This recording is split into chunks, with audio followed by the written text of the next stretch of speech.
Welcome to Milk Market Tidbit for the November Dairy Products Report that the USDA released yesterday. This is Dr. Lawrence Jones, and I'm recording this on Wednesday morning, January the 7th. So, normally the Dairy Products Report kind of puts everything together for a month now. The only thing that we're really missing right now are the exports because tomorrow we're going to get the October export numbers and we won't get the November ones here for a little while. So, we are missing that. What we're going to focus on is the dairy products. So cheese production was a little bit heavier than what StoneX had it and very similar to my projections here. And butter was a little bit higher than both of us had it at. Cheese was up about 6% year over year, and butter was up about 2% year over year. So as we kind of plot these out, it's probably a little bit easier to see. Here's a daily cheese production. Again, this is all cheese. We look at this long-term trend. This is basically right on top of it. So again, we were below it kind of for these last 3 years. But again, the long-term trend pretty well fits where we're at.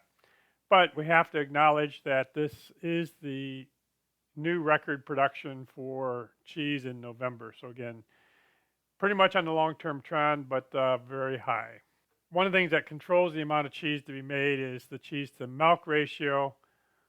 That came in just a little bit higher than the seasonal adjusted number. And if we look at the long-term trend, we're pretty well right on that too. So again, we're just continuing to use a little bit more milk to make a little bit more cheese.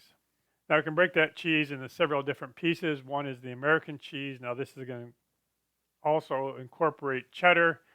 So we're way off of this long-term trend, but it did come in more than the seasonal adjusted level. And if we look at this, it's pretty well about where we were in 2023 and 2024, if you will.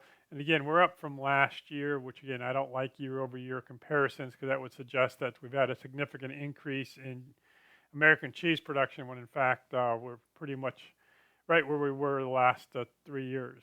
Now, cheddar production is what actually controls the milk price. That controls how much cheese comes to the spot market. So we're way off this long-term trend.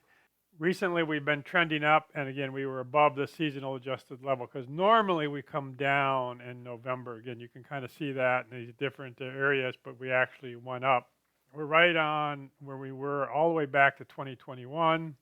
2023, and so again, cheddar production is held pretty steady here for about 5 years. If that's held steady, something has to be going up, and that's going to be the Italian type cheeses. Again, if we look at the long-term trend, we're just about on it, and actually you could argue we're just slightly above it. And again, this is a record production of Italian cheeses for November. Whey production has been headed down, but this month was up a little bit. I've not heard a good explanation as to why this is kind of trending down. Now this is dry whey, so again, some of the whey may be used without being dried, but right now production does tend to be trending down in November's. Butter production is very cyclical. We came in below the seasonal adjusted number, and we're definitely above the long-term trend. So we started on an increased trend in 2024, and now we're above that long-term trend. And this pretty much is a record production. It's even higher than this outlier back here in 2021. Now some of the other products, ice cream has been kind of trending down, and we're way below the long-term trend. Again, this is very cyclical, and it came in right where we expected it to for the seasonal adjusted number, but again, off of the long-term trend. The couple that are, in my opinion, are saving the dairy industry is yogurt, and that has really kind of taken off. Very high level above the seasonal adjusted level. And then my favorite is cottage cheese because in 2023, we just kind of took this off, and I am guilty of having my cottage cheese every morning, so I'm part of this. And that came in slightly lower than we thought it would on a seasonal adjusted level, but very much on an upward trend. So this week, the dairy products, which we just discussed, we did have the global dairy trade. That was the first one that was up session over session.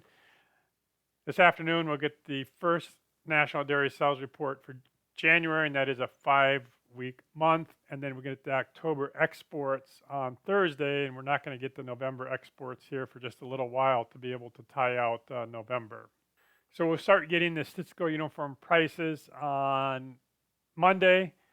Once we get those all out, I will get you another milk market tidbit. But I'm going to be on vacation through the 16th, so that probably won't happen until the following weekend.